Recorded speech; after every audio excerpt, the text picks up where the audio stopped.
If you've been on or around the YSU campus over the past year, you have noticed that it's been a real hassle to navigate on on campus and surrounding areas, making it difficult to get to businesses, classes for students, and anyone else who has anything to do on the campus.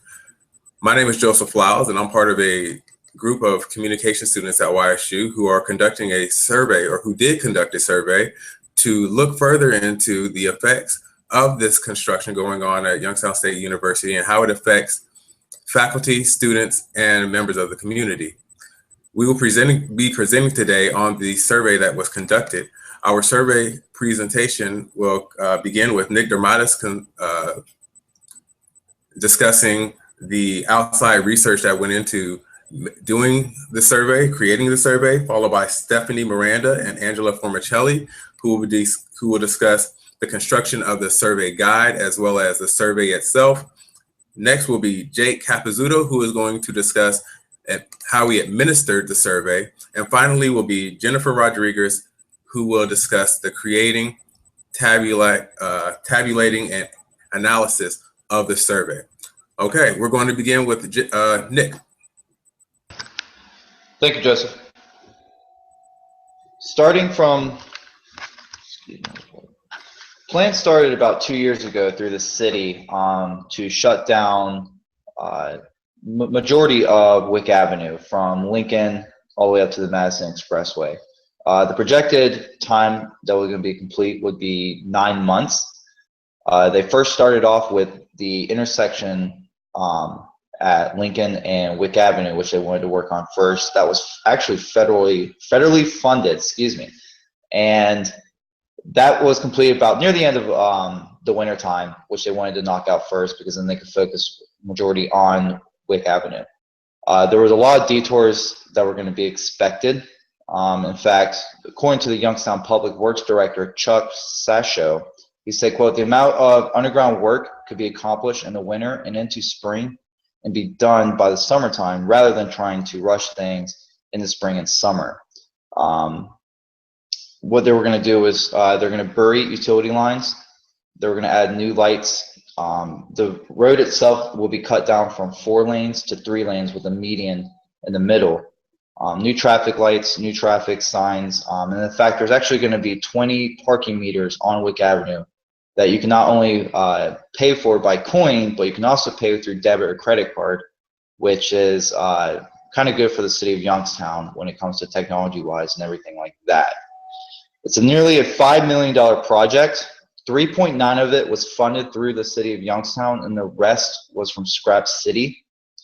Early on, some people were upset. I talked to RJ Shardy and Holly, who work over at the Inner Circle on Lincoln Avenue, and they both said they've been there for a while, that the construction has taken some of the business away, mainly because, you know, before you could use Lincoln from Fifth or Wick as a cut through campus, but now if you're really going to go through Lincoln, you're making an effort to go there, whether it's to go on the parking deck or try to get a metered parking spot on Lincoln Avenue.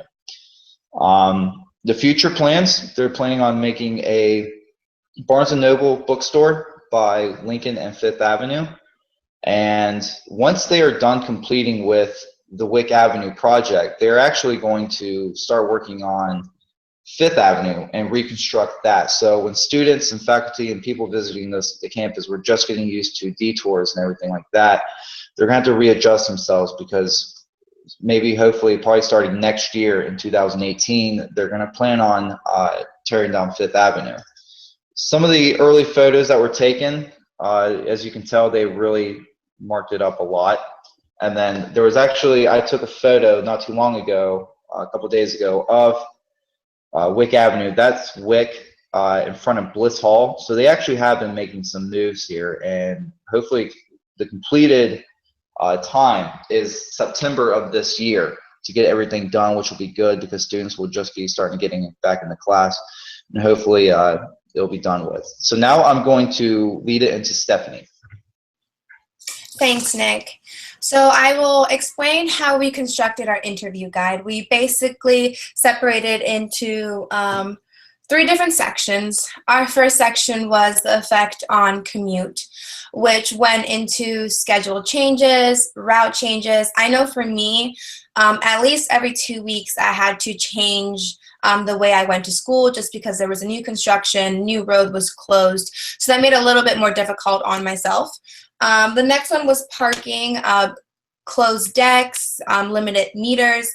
Most of the meters were on, or are still going to be on Lincoln Avenue, which were closed due to construction, as well as the main entrance for M1 deck and M2 deck.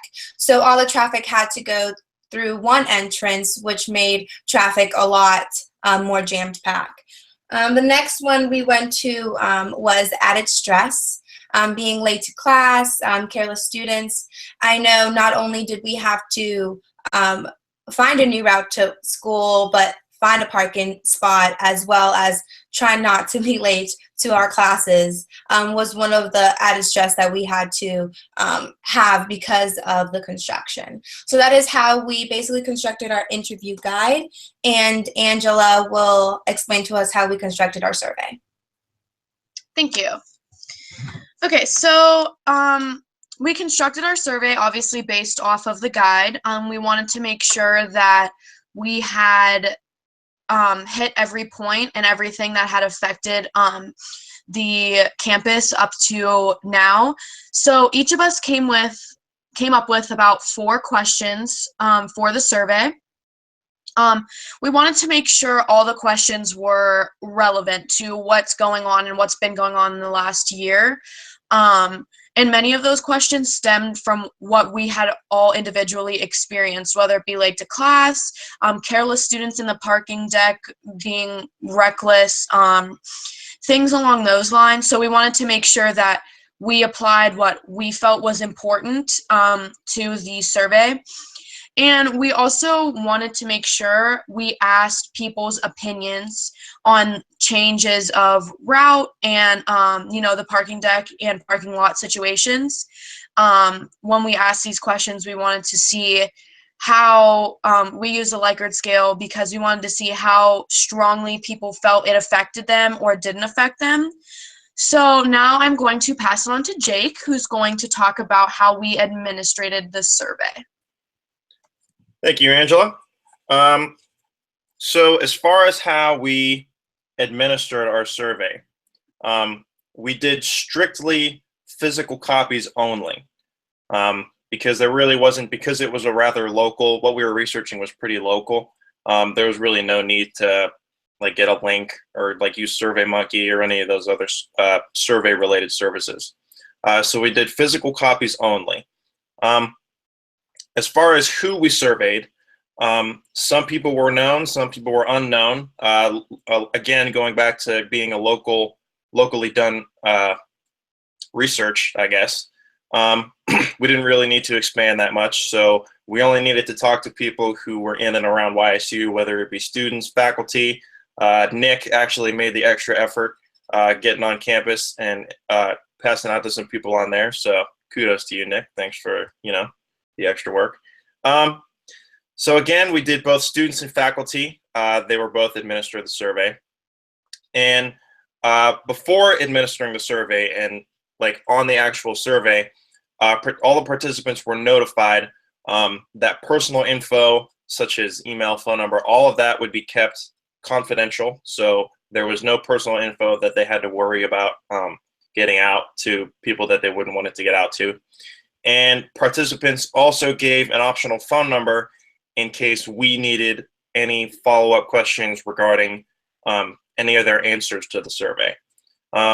So again, that's how we administered our survey. And I'm now gonna kick it over to Jennifer, who's gonna be talking about coding, tabulation, and so forth.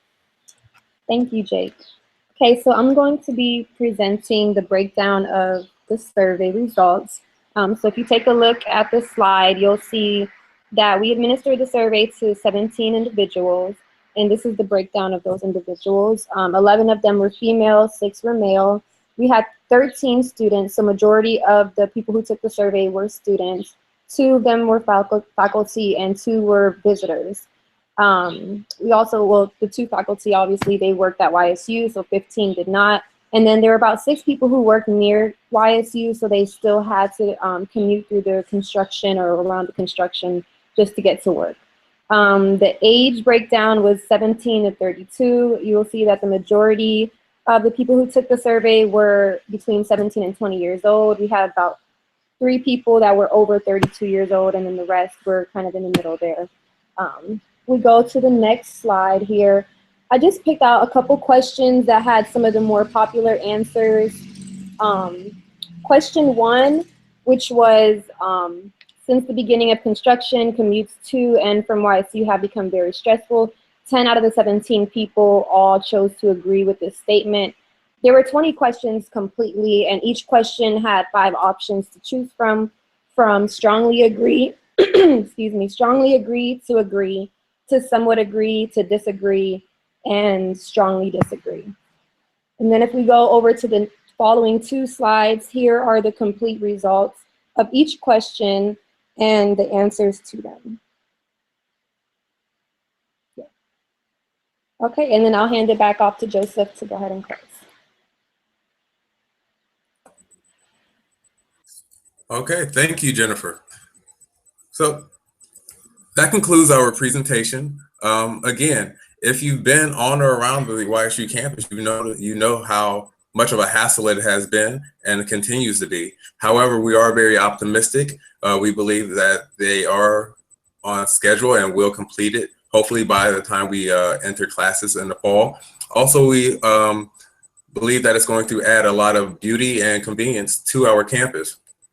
So today in our presentation, we covered the research that went into conducting the survey, as well as guideline and survey construction.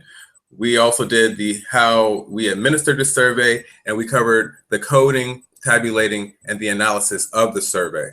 I would like to thank our presenters, Nick, Stephanie, Angela, Jake, and Jennifer, and I hope that you've enjoyed our presentation. Thank you.